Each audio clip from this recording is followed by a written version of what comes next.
Hello, hello, hello. Welcome back to Joe Daddy's Garage and the Thursday afternoon live stream at 3 o'clock. It is December 2nd, 2021, and I must tell you, it is a very warm day here in Georgia. I don't know what the actual temperature is, but I know that in the shade on our back porch, it's 68 degrees. I'll take that. I'm happy with that. Yes, he went for a nice walk today, got some sunshine, beautiful weather. It can stay this way until spring gets here, and I'd be happy. But that's just, me. Some people love having the cold weather. I'm just not a fan of it. I hope everything is going well for all of you. Hope you had a good week so far. It has been it's been okay here. I've gotten some things done. Done some more work on the 68 Mustang known as Jade, and I'm waiting on some stuff to show up. I did get the radiator in the car. I have everything connected except for the electrical, and we can talk about that in a little bit. But I'm going to be working on getting that stuff together either over this weekend or Monday. I'm not sure which yet. I also have already made the second video of that series, and it will be out tomorrow afternoon. So you can look forward to that. Some surprises in there, some information that may be helpful, but trying to put out the stuff that gets everybody information if they decide to take on some of these type of projects. So with all that said, most all of you have been here before, and you already know that we encourage people to ask questions and bring up subjects and different things. If you have something you want to talk about, by all means, let us know. If I can answer the question or carry on the conversation, great. If not, there are a bunch of people over here in this chat box who can generally handle any kind of questions we bring up. And we've had some good stuff over the past few weeks, some really good questions and comments and sharing of information. And that's one of the reasons I do this is I want to help people get information shared and keep projects moving. We all get frustrated from time to time with stuff, and that's kind of how it is. But if you have a question and we get a good answer, you get a bell. I also give random bells depending on how I feel about it. Could be for somebody leaving a comment, could be for somebody showing up, but if you get a bell, it means something, right? I hope it does. Let's see who's here. Crash Rider. Good afternoon, everyone. Taking some time out on this beautiful afternoon in southern Indiana to catch me some Joe Daddy wit and wisdom. Be sure to hit the thumbs up button. Yes.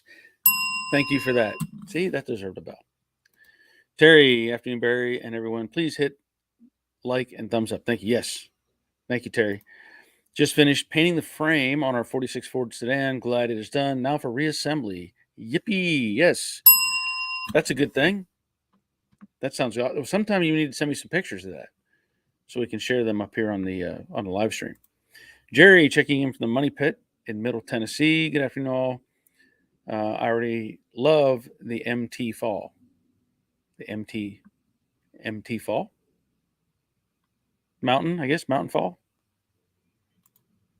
Boogie Bomb. Hello, all from Nashville. The weather is perfect today, Jerry. Yes, it is fantastic. Robert checking in from Texas.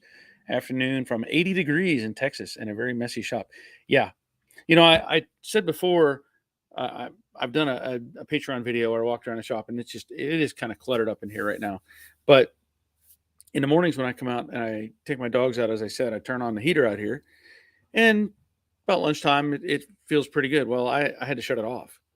It was just getting too warm in here, and I'll take it. Ray Buckman, afternoon all. Glad you're here. Dawn from Dawn's Manufacturer. Hello, all from Portland. Weather has been nice, 65 degrees, but due to change tomorrow. Yeah, it's always changing. Charlie Seidelman. Hi, all. Eastern Pennsylvania, 55 degrees. That's pretty good for Pennsylvania. Ray Buckman, 69 Colorado, 60s all week. That sounds fantastic. Blue Healer around 60 here in the high desert of northern Nevada. So we're all getting some good weather. Troy, hi, all from coastal Georgia. I'm sure you've got some good weather out there, I would hope. Jerry's saying I have echo. Well, maybe I have.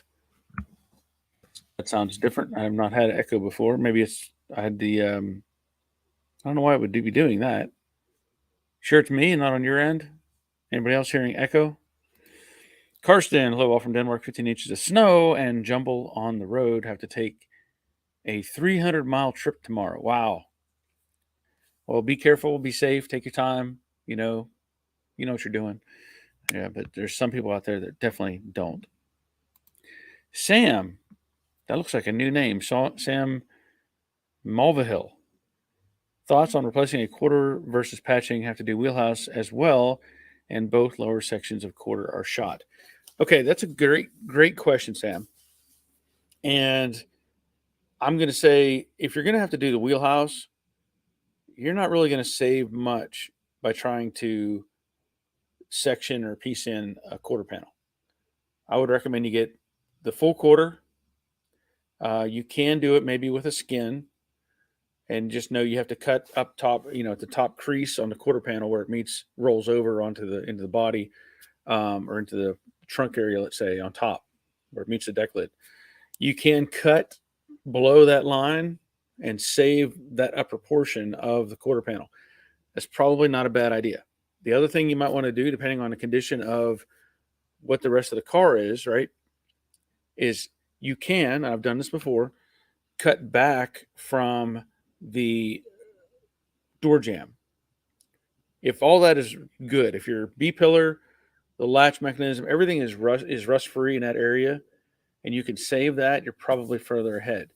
There's difficulties with these quarter panels. Sometimes, especially on the driver's side, the quarter panel tends to be a quarter inch longer than the one that's on the car, and you end up having to shorten that. But if you have to do a wheelhouse, you're just going to have to get the bulk of that quarter panel out of the way. Again, if you can save that upper portion, you'll do yourself a favor, depending on how good you can weld and tack weld all that stuff back together. There are some people who have, like I've done it before. I've taken let's say an 80% quarter, which doesn't go up over that flange, and I'm able to put it on top of what is there, the little piece that I've left behind. Let's say I've cut it off and left like an inch or so, and then you cut it at a slight angle, and then those two pieces kind of merge together. So I'm not sure if you've seen how many of my videos I've done on different things. That I've done full quarters, obviously, and I've done some sectioning of quarters. But yeah, if you have to do a wheelhouse, you're going to cutting out some stuff anyway. Dawn, order the next round of suspension parts out 3 to 4 weeks minimum. Well, hopefully they show up in that period of time. Bob in Detroit, how you doing today, Bear? I'm doing pretty good. Weather is really a factor, I think, in how we all feel. When it's cold and gloomy and dark, we just kind of like, do I really want to go outside today? But it's beautiful weather right now. Jerry, I received the core support and have it mounted for fitment. Awesome. Oh, Middle Tennessee. Okay. Sorry, Jerry. I should have realized that. But yeah, I'm glad you received the core support. That's pretty quick because I don't know how long ago you ordered that, but that sounds like it showed up pretty quick. Ford Guy 65. What's up, everyone? Glad you're here. Boogie Bum, Middle Tennessee. Yeah, well, you look at if you look at clocks or times, like Central Time, time zones, Mountain Time, Eastern Time, whatever. So I was thinking something different. Dawn is saying no echo. Okay. Oh, okay. So, and Ray says no echo, and it was Jerry. Echo was on my end. Microsoft seems smarter than me when selecting browsers. Okay. Well, I'm glad you got it figured out. Robert, the aftermarket 65 to 66 quarter panels don't have the same curve to match the trunk lid, so you have to flatten the trunk lid to match them. That is a good point. I've actually reshaped that quarter panel. I've grabbed it and pulled up on it to get some of that curve back into it. But that's a very good point. So like I was saying, if you could save the top portion of that quarter panel of the original and just work from the turn down, you'll be further ahead. Just saying. Jerry's saying, you need to have some coffee with Boogie Bum sometime. Yeah. Jeff Reynolds. Oh, man. I got to give you 3 bells, Jeff. I've been wondering where you've been. I'm assuming your wife is still working, doing the nursing thing, and you're making her dinner and all that sort of thing. But awesome. I'm glad you're here. I am glad you're here. Hope all is well. Jerry ordered the core support from NPD and received it in 3 days. That is good news. That is good news. Now, along with that, as you're talking about, pieces and sheet metal and different things, I talked about how I need to get all the sheet metal for the 67 fastback conversion. I still have not heard from the guy who I had contact with up in Pennsylvania. So I don't know. If he's still doing that stuff. I don't know. But I need to figure something out because I need to get, have that stuff on hand. And like I said, if it requires a road trip, I'm fine with that because I know shipping is usually pretty outrageous on that stuff. And he had some really tremendous pricing. So if I can take advantage of that, I will. Boogie Bum's talking to Jerry. It sounds great. Yeah, I would love to see your shop sometime. Okay. Yeah, Jeff, you get 3 bells because you haven't been here, man. You have not been here in months. I've been sitting here going, where's Jeff? Couldn't remember. I'm sorry. I couldn't remember the actual name, like specifically. I was like, where's that guy that goes and picks up his wife from work and cooks her dinner? That much I could remember. But now that I see your name, I'm glad you're here. And Jeff, yes, I'm doing everything as I was before. Good. Well, that means everything's working, right? Everything's on an even plane. Everything's smooth. Good. Okay. So, as I'm mentioning, getting parts and ordering stuff from different companies or whatever, NPD or CJ Pony and different things. There's a couple things I want to address. One, I'm putting in that radiator in the 68 Mustang. And I talked about this previously. This is the relay that I got from what came with the radiator. What I really like about it is the long leads on it. There's probably about 30 inches of wire here, and then this one, I like that it has an inline fuse for the power source. Again, about 30 inches, I'm guessing, somewhere around 30 inches of length. The ground wire, and there's more on this when I do the actual video later. This had a loop on it and then another lead coming off of it. But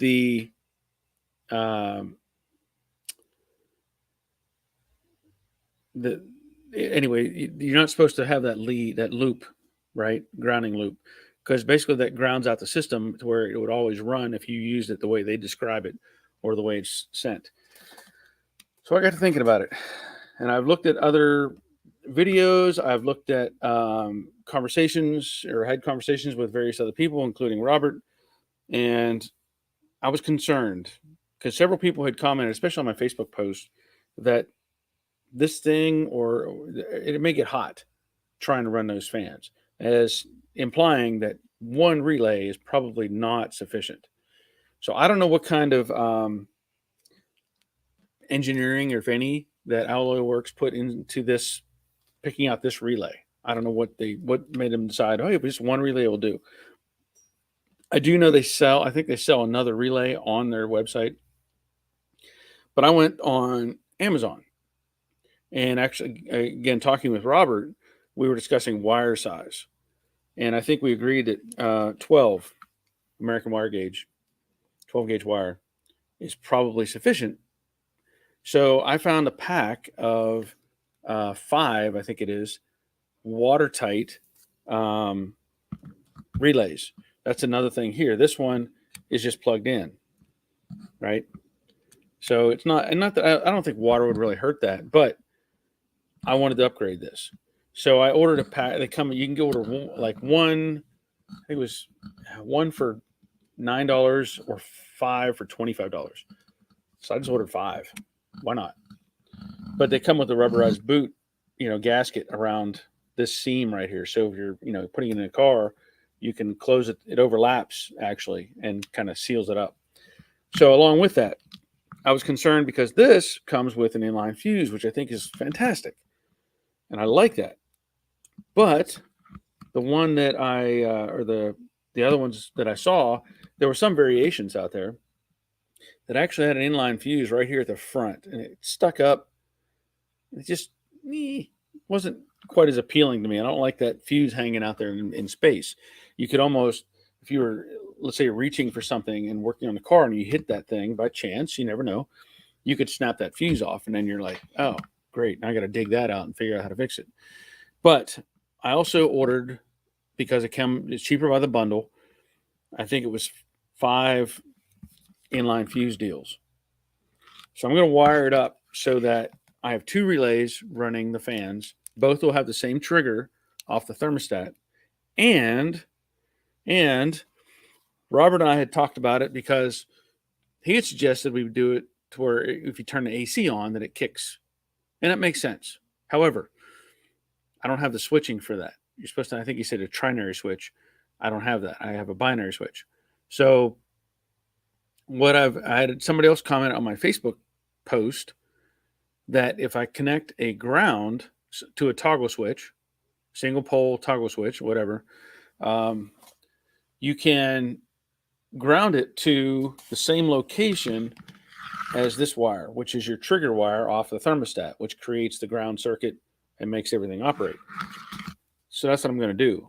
I'm going to add a, hand operated, basically a trigger toggle switch that will ground the system, so that if I decide I'm going to use the air conditioning, I can just hit the little toggle switch and make the fans come on, and not worry about having them run off of the same circuit as the AC itself. It should be pretty simple, because all I'm going to do is take the toggle switch, mount it under the dash, take one end, hook it to a ground point, and the other end run it out to the thermostat switch, and I think it'll be fine. It'll be fine. Let's see here. Jeff, the guy who used to tease you mercilessly. Hey, I'm glad you're here. I'm just glad, I'm glad you're still alive, man. Really, really am. Jerry, by the way, the course report from CJ Pony and KM was not in stock. Okay. From Kentucky Mustang was the other. Terry, did you get the Christmas lights up yet? Nope. No tree yet. None of that. I don't have any of that up, and I'm not offering my services.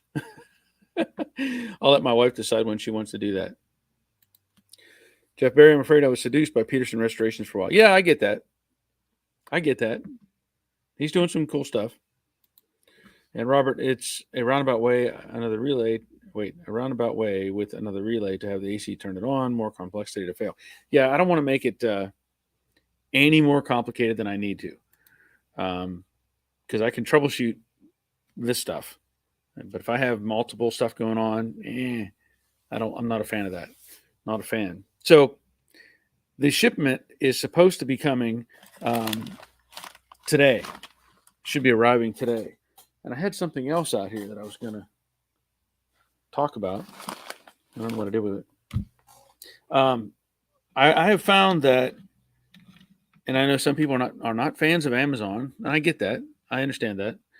But lately, it's almost like if you go to the parts store, and you decide that you're going to need, brake rotors or brake pads or whatever. You go to Advance or AutoZone or Napa or wherever you go, and those things, they want an arm and a leg for that stuff now. It feels that way. I remember we used to buy rotors at Advanced Auto Parts, $30 for a rotor. And you were like, oh, cool, great, that's a good deal. Let me get it. Now they're charging $100, $120, really high markup on these parts.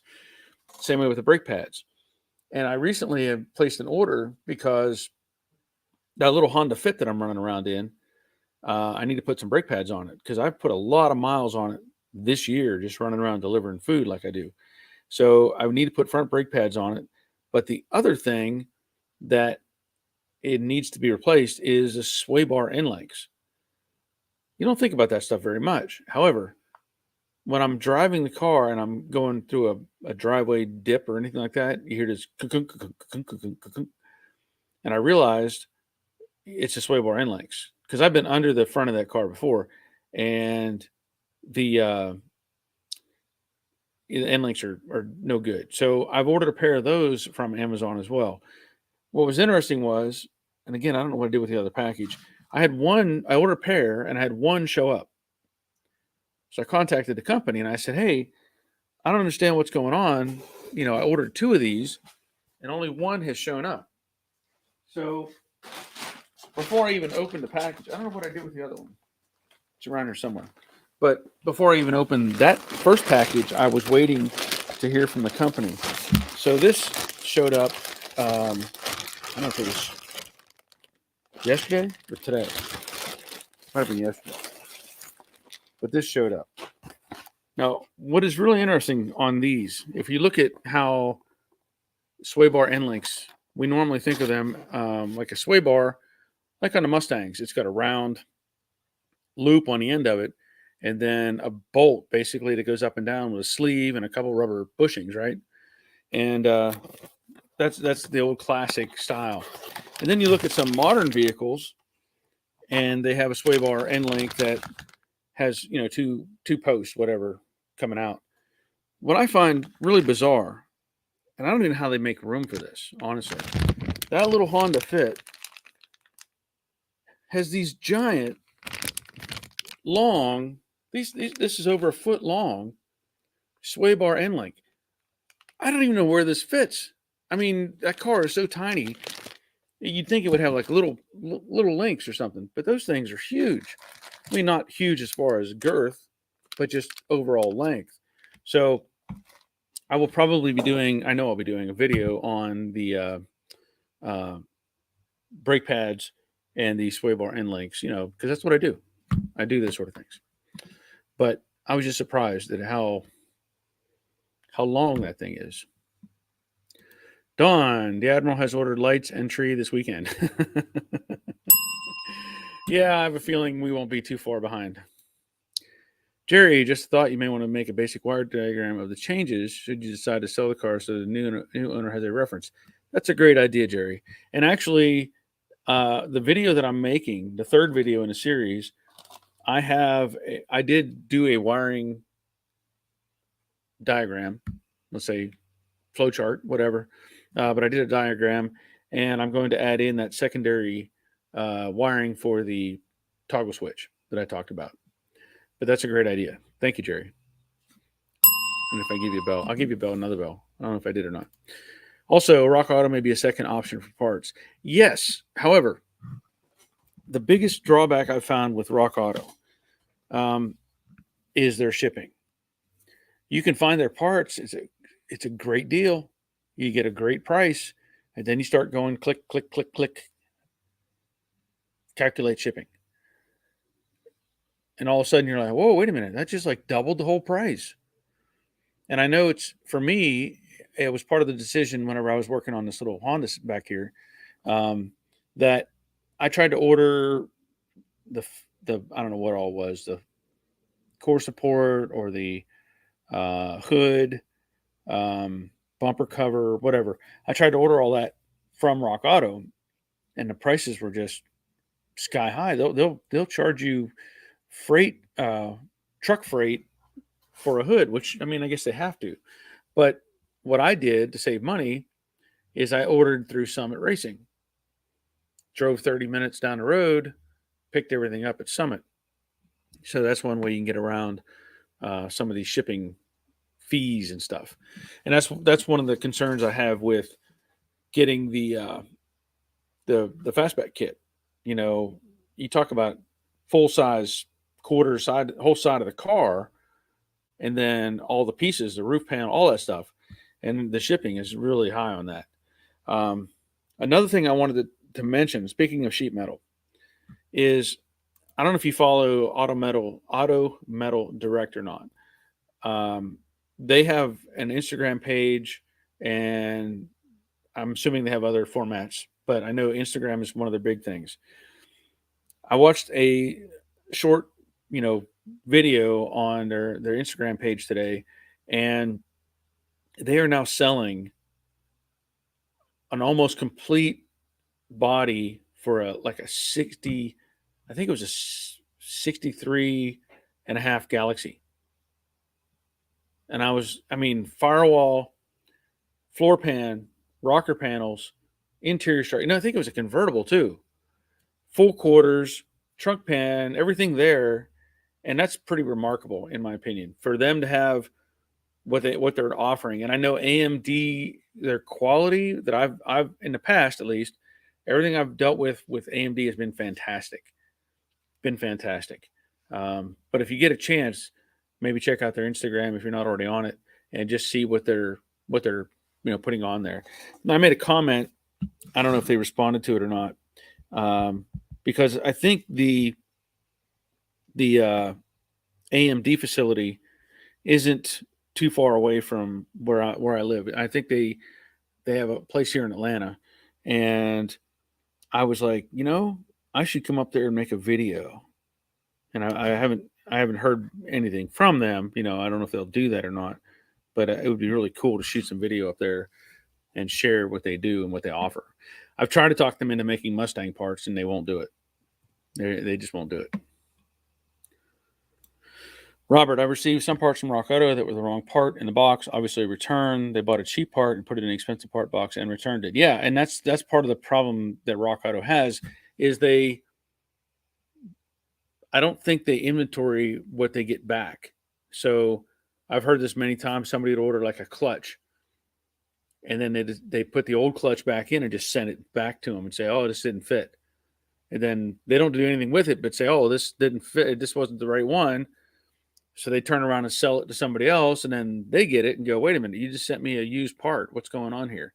So I know that a lot of their stuff is robotic, and that's where it really hurts them on the bottom end. Jeff, awesome, man. I'll give you $5 for that. Thank you. And I mean that. Appreciate it. Karsten, I have to get a new starter for a starter. Whoa. I have to get a new starter from eBay for a Buick. It works fine, but it won't turn off. It keeps running. The only way to turn it off is disconnect the battery. Contact the seller, but can't get him to help. That's not a good sign. I don't know how to help you with that. That sounds like a stuck solenoid, but I don't know how to help you with the eBay thing. And what may be causing the solenoid to stick. Because it's just triggered by electricity that makes it kick on, and it should release. There should be a release mechanism in there. Jerry, I agree on Rock Auto shipment chargers. They suck. Yes. Yeah. And I used to buy all kinds of stuff from Rock Auto, and I still will occasionally. Like, you can't beat their prices for simple things like windshield wipers. If you compare what they sell windshield wipers for, even with the shipping, it's still cheaper than what you pay at the parts store. So, and it's the same product, exact same product lines. So, let's see. Robert is saying yes, the solenoid. Or Karsten, the solenoid is sticking, and Karsten says yes. It's also my idea. Solenoid stick. Yes, that's really the only thing it can be. Now, I could tell you to hit it with a mallet. I could tell you to do that, but I'm not going to tell you to do that because it may not fix it. It may only stop it for that time. So I can't really say that's the best idea. I know if I've had it before where we could not get a starter to work, and you nudge it with a hammer and suddenly it starts working again. But that is usually only in the case where it's enough to get you home, get you started and get you home. So, Don, if it's too tight to the flywheel, it can hold the starter in and running. Bench test. Great idea, Don. Yeah. So, Karsten, have you tried to do it on on a bench? You can just you could use jumper cables, ground it, and just take jumper cable and contact the positive on the solenoid, or jump it over with a screwdriver, between the hot points and see if it functions on the bench. Because like Don's saying, you could have a alignment issue. Good point, Don. Karsten is going to contact eBay. Let's see if they can help. Okay. Bad Harry checking in. Good afternoon, all. What's new? Not a whole lot, I don't think. There's not. I mean, I've been working on Jade, trying to get the radiator finished up. I was talking about earlier about changing out the wiring that was supplied with the radiator. I'm going to have 2 solenoids, and I would have liked to have just matched this solenoid, but I could not find it without, let's say, the cost of where I could get it did not justify the value, right? So I ordered a kit or pack of solenoids from Amazon, and I'll cover all that when I get into the videos. And the second video is up, or will be up, tomorrow afternoon.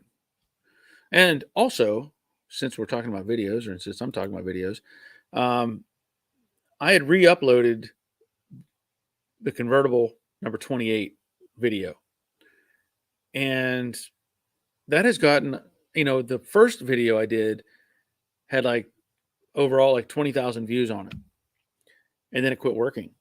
And I had people asking me, what's wrong with this? Why is it not working? So I re-uploaded that video, and it has gotten, I don't know, 1,200 views, something like that, which is great.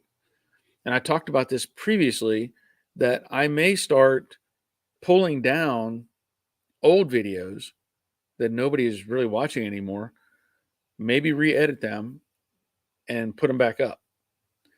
Because there's the viewing audience, I've been doing this well over 10 years.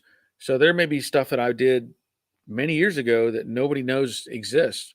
I noticed Fitzy's Fabrication. He puts a video on about doing some rust repair, and it's got 100,000 views. And I was like, wait a minute, I was doing that 8 years ago. But the thing is, nobody knows. They only know because he is one of the current trending guys. So I'm like, wait a minute, maybe I need to pull off some of the videos that I have, and like I said, re-upload them, because a new audience, or new viewers don't know all the stuff that I've done. G Mars, how is the Frankie Truck HD? Give us an update. I love that build. It's doing okay. I have problems. I have some electrical problems, and that's been kind of the thorn in my side, let's say, because I'm not an electrical guru. I've said that before. I can do electrical stuff, but I don't like it. What has happened, and I think if you watched all those videos, I had a problem with the wiring, where I had plugged in the connector into the wrong slot, which I didn't even know you could do until I actually did it. And the I toasted a ground wire, and I had to fix that thing up. And I think that has been kind of the gray area overall of what's going on with the truck. I mean, I can still start it and drive it and run it and use it, no problem. But one thing, something is killing the battery, for one. And two, I don't know if the body control module is actually working correctly. I've had it to a scanner, let somebody scan the thing, and they were like, oh, I can't find anything wrong. So I'm like, well, what is going on with this? Now, here's kind of where my mind is going on this truck. I'm half tempted to undo some of the stuff I've already done and isolate the computer out of it. So I would still have the LS engine. I would want to get a wiring harness that is limited to the function of the engine and transmission. I know that Dakota, somebody sells it where you can now hook up, let's say you drop that engine into a truck without all the computer stuff that came with it. They have plug and play where you can plug it in and then go back to your regular type of gauges and, different things like that. So I'm kind of wanting to do that. kind of almost a reset, let's say, and do away with all the um, extra stuff that's involved with it. So that's the only thing that's causing me problems right now is the electrical issue. But I haven't had reason to dig into it. When I need to use the truck, I just hook up the battery and I go use it, and it works and does what it's supposed to do. And now I've gotten to the habit of when I bring it home, I disconnect the battery because it'll kill it. But it's one of those electrical gremlins things. Rick, I just put my 65 coupe back in the garage, 14 months, and it's finally home. Awesome. That is good news, Rick. Glad to hear that. Glad to hear that. Let me see where we're at. All right, Don. Current feeding back through the ballast resistor is enough to hold the solenoid. Make sure the wires to the solenoid are on the right way. Ignition and ballast bypass reversed will hold the solenoid. So, Karsten, good point. Make sure the wiring is correct on that starter. Thank you, Don. Dave, I watched that video 28 and it was a really good video. I actually have to align my fender and got some nice pointers there. Good.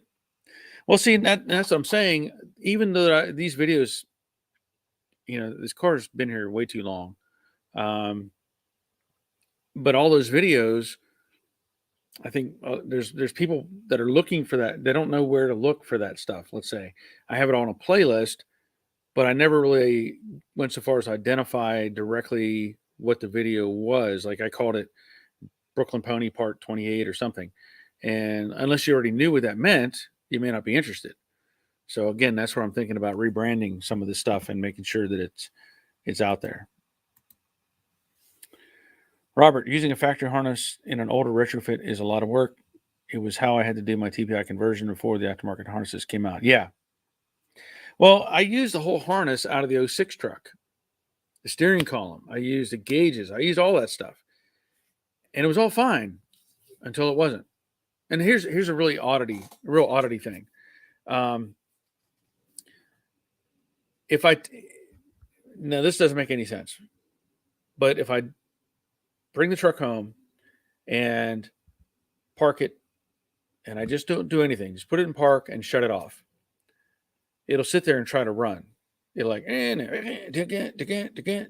tries to keep itself running, and it just will keep doing that. Now, there's several ways I've defeated that. One was I put it in gear and I shut it off, and it would stop, and then I could put it in park and turn the key. Or this sounds really weird. If I how do I say this? If I park it and I have to hold the brake.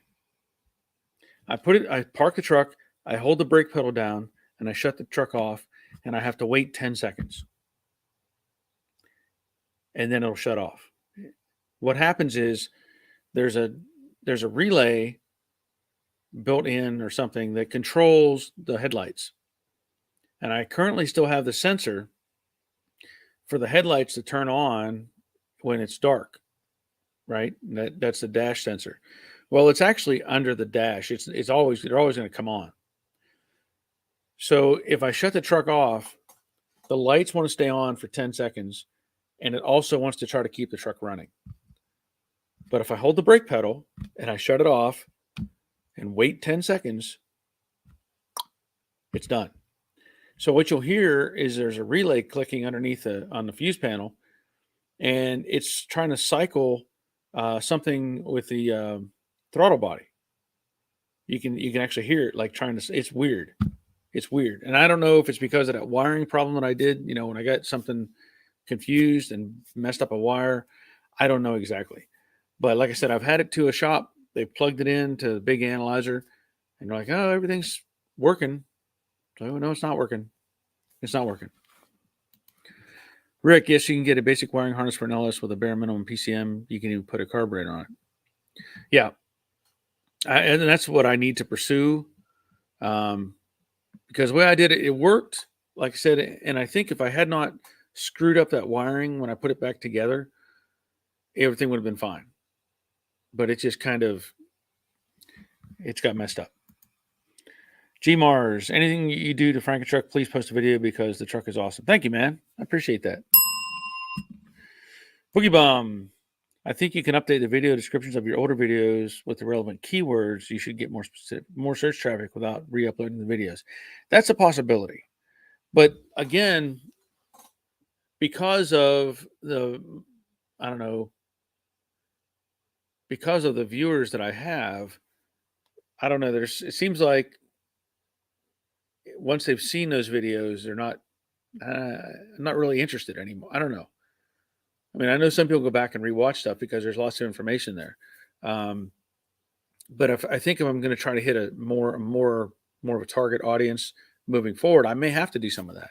But we'll see. I've played with the idea of I've got several videos like Frankentruck videos. They're only 4 or 5 minutes long. And I thought about condensing those, putting a couple together and a couple together, have less videos, but with more information in one video. So there's some different ideas that I have in mind. Bad Harry, I agree. If you are more specific with what video shows, you will get the guys that are trying to do that specific task.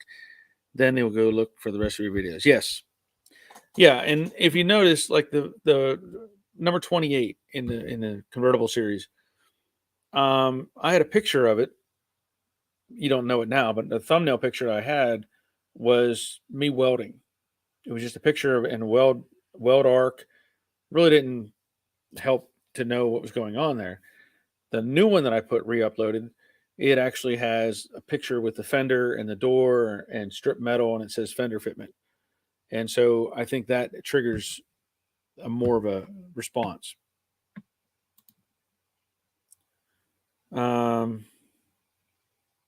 Carson, I will.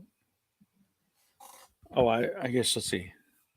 I will re-edit the paint video you have, make it more universal. It can help everyone there to paint a car. It does not have to be a Mustang. That is a good point. That is a good point. I could just how to paint a car. That's a good point. I keep forgetting to think of it that way. Dawn, that sounds like circuit feedback, ground, or otherwise.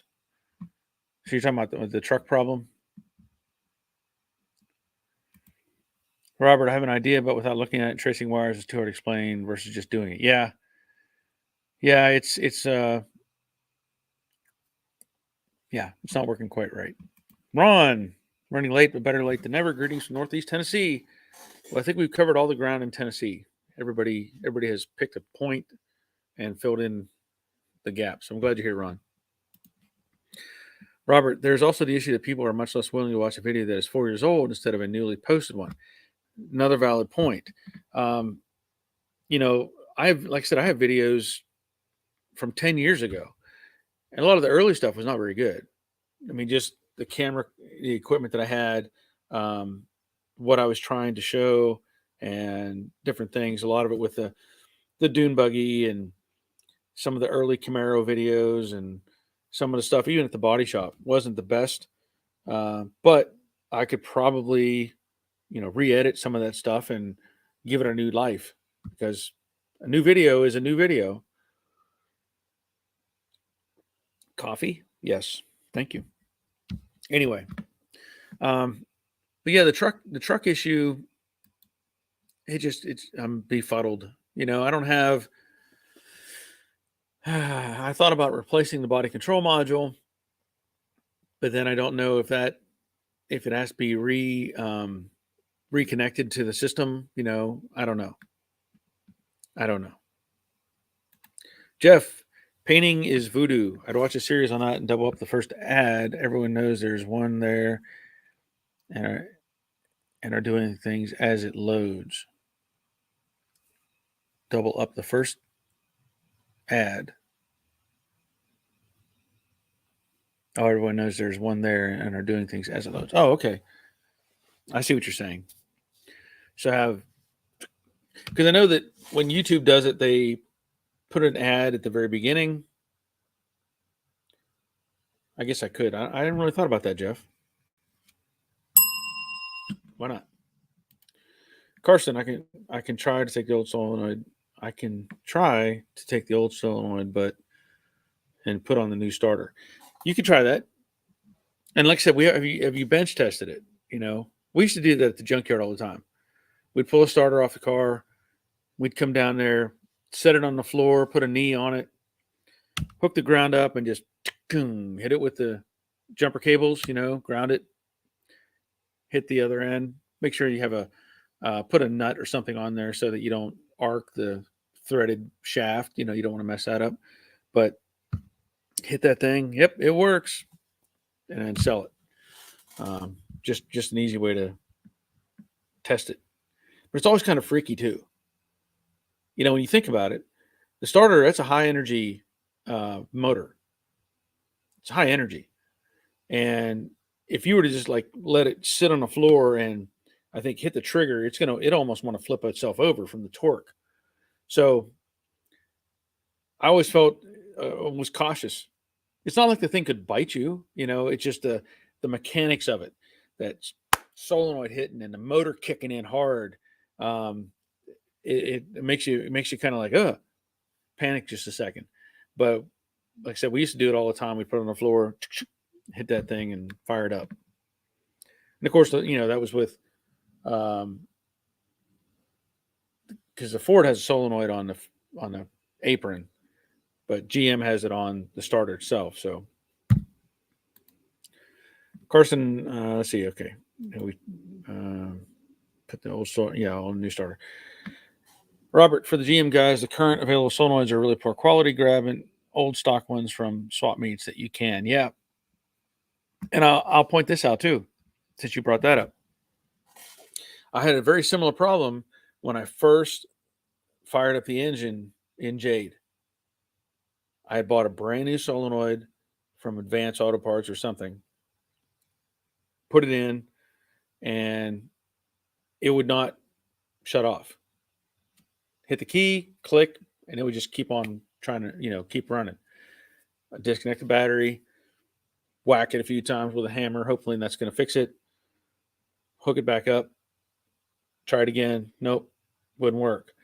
The problem I ran into was it was one of those where you get what you pay for type of things, right? So the solenoid that I bought was $10. I don't know what it cost. I went to Napa. I actually went to Napa and I bought a more expensive solenoid. And that's what's been on the car ever since. Have not had a problem with it. So like you're saying, the new stuff or what's available is poor quality. And they don't care. They just want it to function 6 months to a year. And if it breaks, it's on you, right?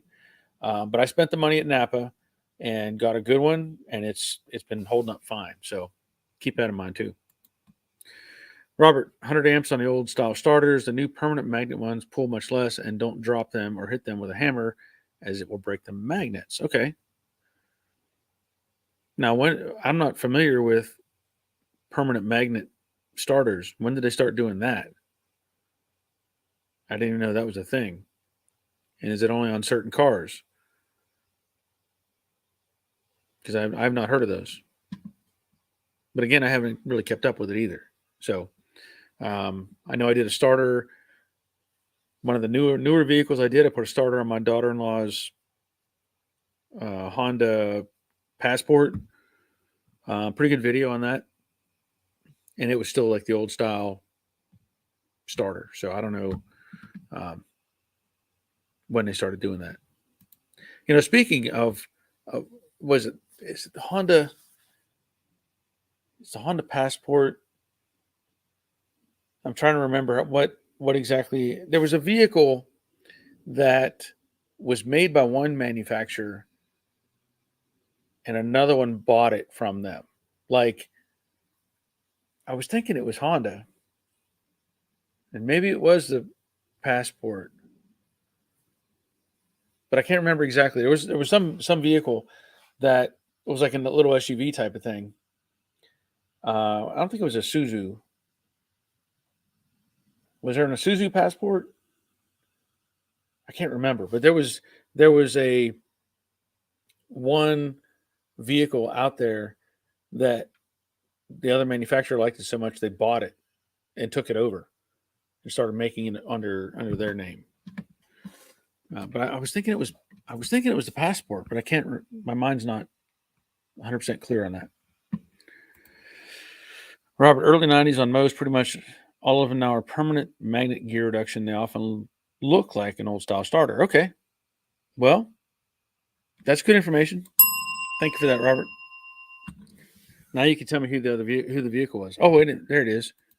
Boogie Bum. Yes, it was the Isuzu Rodeo and the Honda Passport. See, I got Isuzu right, but I couldn't remember the name. That was, you look back at that and you think, how does that happen? How does that happen? Isuzu, a direct competitor. I guess Isuzu's still in business. I don't even know. Are they still in business? I'm assuming they're still in business. But the Rodeo and the Honda Passport, yeah. Ed, Isuzu Trooper, that was a GM. Okay. Lawrence McGillicuddy. Will the suspension and brakes in my 66 Mustang inline 6 work with my new 302 in the process of swapping? I would recommend you upgrade. From what I understand, the spindles are lighter duty on the 6-cylinder cars, from what I understand. And I think Jerry can also back that up. But I would recommend you go ahead and change that out to the 5-lug setup and get the bigger spindles and everything. Not saying that it would fail, but if you're putting a V8 in it, you're probably going to be driving the car and having fun with it. I would upgrade it. And I think the brakes that I put on my 68 were from CSRP.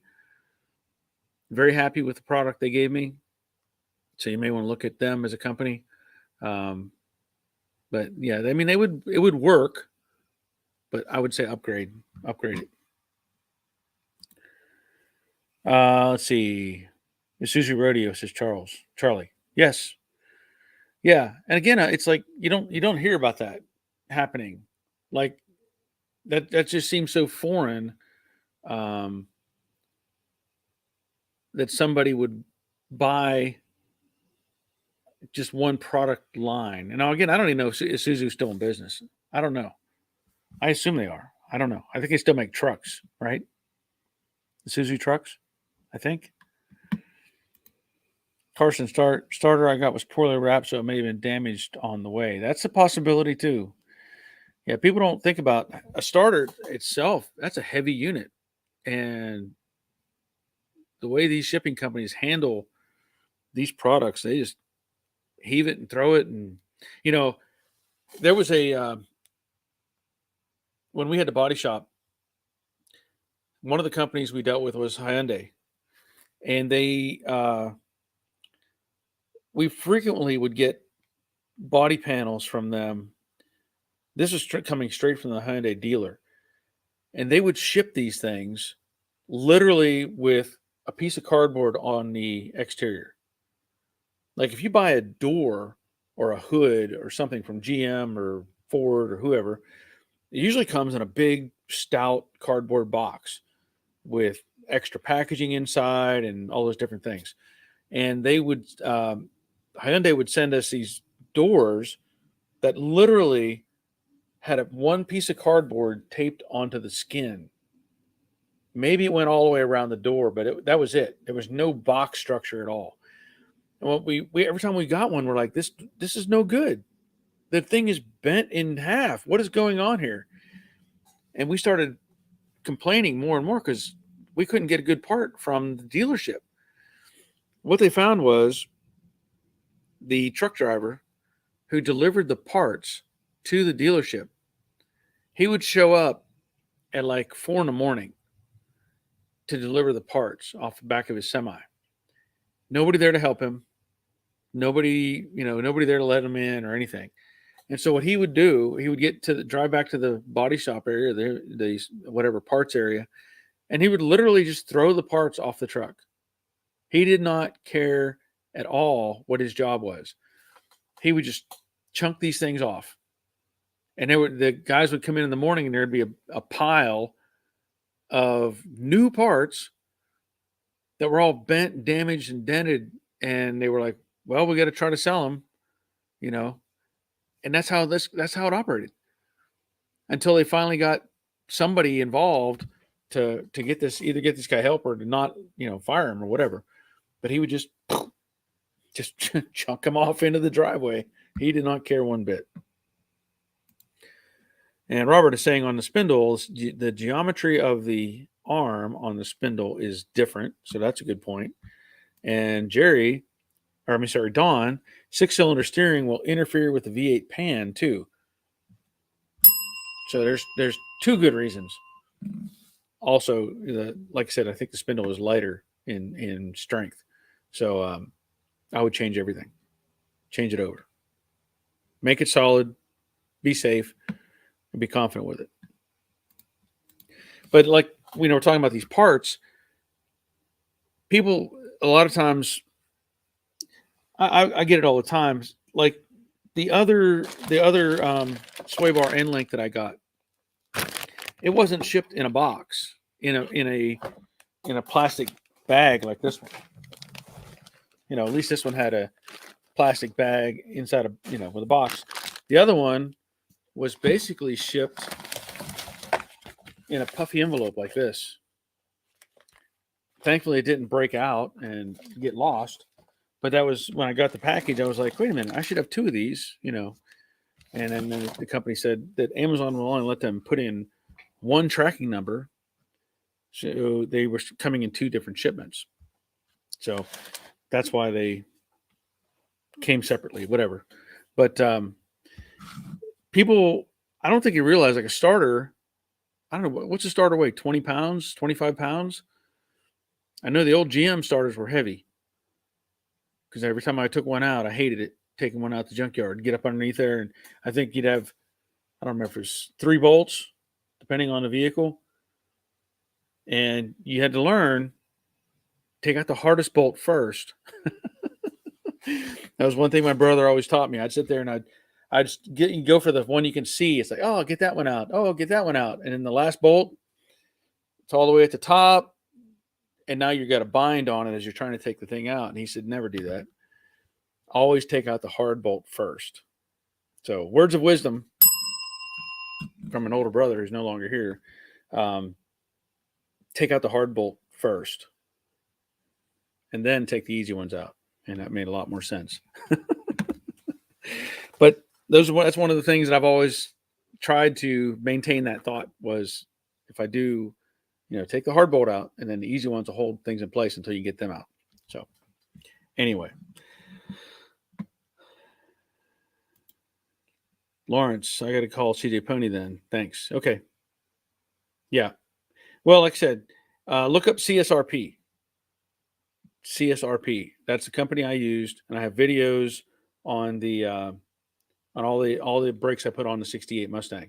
So compare pricing, but CSRP makes a great kit. I've been very happy with what they put out. Robert, 2 bolts, but that rear brace was a pain in the butt. The 153 bolts were straight across. And wait a minute, what are we talking about? Oh, the 153 bolts were straight across and 168 were staggered and very heavy overhead. You're talking about the starter configurations? 153, I don't know, 153 bolts were straight across? Oh, 168. It's a different part numbers, I guess. Yeah. Yeah. Oh, flywheel size. Okay. See, I had no idea. I never learned flywheel size. I just knew that it was hard to get certain bolts out. I didn't care about the flywheel, so I didn't know about that. But that makes sense. Okay. It's been an hour. It's been pretty good. I think I'm going to go. Take advantage of this weather. Take my dogs on a nice walk. Get them out in the sun. The dogs need some exercise, and they don't get to get out much when the weather's cold. So take them out and let them enjoy some time in the weather. Dawn, the inverse corollary of that axiom is never tighten anything until all the bolts are in. Very good point, Don. And I've stressed that in many videos. But yeah, very good point. All right. So like I said, I'm gonna take my dogs out and let them get some sun and enjoy the rest of this afternoon.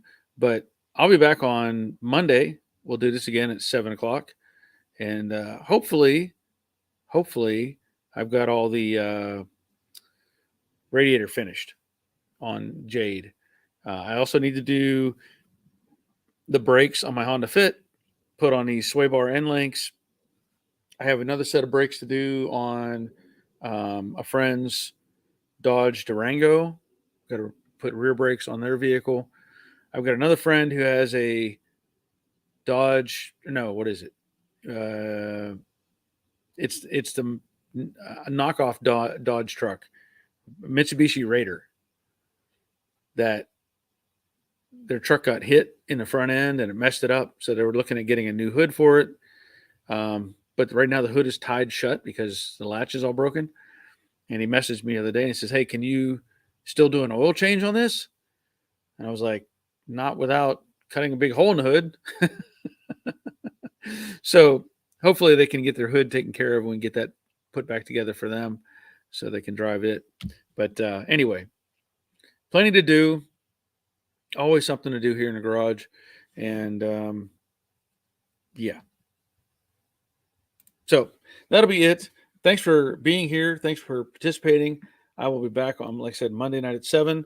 Hope you have a great weekend. But until we meet again, take care of yourselves. See ya.